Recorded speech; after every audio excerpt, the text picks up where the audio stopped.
Déclaration liminaire numéro 10. Conférence de presse sur le processus de transition au Mali. Mesdames et messieurs les journalistes, hommes et femmes de médias et des réseaux sociaux, mesdames et messieurs les invités, chères militantes, chers militants, bonjour et bienvenue à la présente conférence de presse que le comité stratégique du mouvement du 5 juin, Rassemblement des forces patriotiques M5 RFP, tient sur le processus de transition en cours au Mali depuis plusieurs semaines. Le M5 RFP rappelle et salue la lutte héroïque du peuple malien qu'il a porté plusieurs mois durant pour l'émergence d'un Mali nouveau et que des éléments des forces des armées et de sécurité ont parachevé en facilitant l'objectif premier, la démission de l'ancien président et de son régime. À cet égard, le M5 RFP, en tant qu'acteur majeur du processus du changement voulu par le peuple malien, a tenu à s'impliquer au premier plan à la conception de l'architecture de la transition avec l'ensemble des forces vives de la nation. C'est donc naturellement, dans la bonne foi, mais sans naïveté et en la croyance en un Mali nouveau que le M5 RFP a entamé depuis le 26 août une collaboration avec les éléments des forces de défense et de sécurité constituées au sein du CNSP, dans le but de préserver la vision et les impératifs du changement.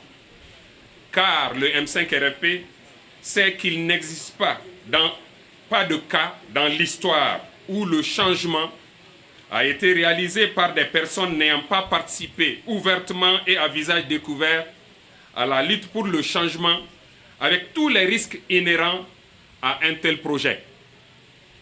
Malheureusement, le peuple malien est témoin tous les jours de multiples manquements à la parole donnée par des officiers sous serment. Déjà, lors des journées de concertation sur la transition, le déroulement des travaux a été biaisé par des pratiques antidémocratiques et déloyales dignes d'une autre époque que nous avons mises à son temps en exergue. Et les conclusions des dites assises ont été complètement travesties. Poursuivant dans la même logique, le CNSP a déclaré que le M5 RFP aurait prétendument été impliqué dans le processus de désignation des présidents et vice-présidents de la transition, alors qu'il n'en était rien. En effet, contrairement au communiqué officiel publié, le M5 RFP n'y était pas représenté et il n'y avait eu ni document de travail, ni ouverture de candidature, ni critères de sélection, ni débat, ni délibération, ni validation. Juste une communication du CNSP annonçant les personnes nommées aux dites fonctions. Ici ajoute que la nomination d'un Premier ministre de transition fut l'occasion d'une mise en scène pour une fonction que le CNSP, jurant sur son honneur, avait affirmé revenir de droit au M5 RFP. Je le cite. Et poussant la théâtralisation jusqu'à réclamer la transmission d'éventuelles candidatures. En réalité, l'occupation de telle ou telle fonction dans la transition n'a jamais été un objectif en soi au M5 RFP. Ce qui explique que lorsque la demande de candidature avait été posée, il a été simplement demandé à tout militant intéressé au sein de près de 400 composantes du mouvement d'exprimer sa volonté. Le nombre de 14 candidatures décomptées se justifie par le fait qu'aucune concertation n'a pu être faite au sein du M5 RFP en quelques heures.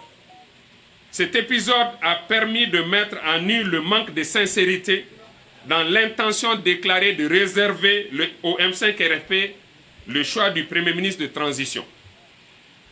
La même démarche a prévalu dans le processus de formation du gouvernement, intervenu alors que le Premier ministre était en discussion avec la délégation du M5 RFP. Le Premier ministre avait pourtant donné des assurances au M5 RFP et a rappelé son rôle clé et décisif dans le changement au Mali, comme d'ailleurs les responsables du CNSP l'avaient fait auparavant dans les mêmes termes. Aussi, le M5 RFP indique, contrairement à certaines informations relayées par des médias nationaux et internationaux et sur les réseaux sociaux, qu'il n'a pas de représentant dans le gouvernement formé le 5 octobre. Et aucun membre ne peut se réclamer de lui ou prétendre agir en son nom. Le M5 RFP est donc légitime à dire que le nouveau gouvernement, dont la composition viole la loi numéro 052 sur la promotion du genre, n'est porteur ni de la rupture avec le système qu'il a combattu, ni du changement auquel le peuple malien aspire et pour lequel il a consenti le sacrifice ultime, le sang de ses martyrs pour lesquels justice doit être rendue sans délai. Le M5 RFP regrette la quasi-absence des jeunes dans le gouvernement, tout autant que le fait que les profils de nombreux ministres ne correspondent pas aux missions assignées. Le M5 RFP dénonce aussi la mainmise du CNSP sur le gouvernement par le contrôle direct ou indirect de près de 2/3 des ministères. Du reste, le M5 RFP rappelle que les délais de déclaration publique des biens ont déjà expiré pour certaines autorités de la transition, qu'il invite à se mettre à jour sans délai conformément aux dispositions légales. Enfin, le M5 RFP invite les hautes juridictions nationales du Mali à tirer conséquence de la publication tardive du journal officiel du Mali d'une charte tronquée et sur la validité des actes posés avant cette publication. Serment du président et du vice-président de la transition, nomination du Premier ministre et de tous les actes subséquents. Le M5 RFP, malgré des tentatives répétées de marginalisation, conscient de ses responsabilités, réaffirme sa détermination à faire aboutir son combat pour un Mali nouveau. Pour ce faire, le M5 RFP, fort de l'engagement de toutes ses composantes, dont aucune n'a quitté le mouvement à ce jour, sans exclusive, continue à œuvrer inlassablement pour la réussite du processus du changement et appelle ses militantes et sympathisants à rester mobilisés pour une rupture véritable avec l'ancien système, pour un renouveau réel par la refondation du Mali. Bamako, le 8 octobre 2020. Le comité stratégique du M5 RFP, je vous remercie.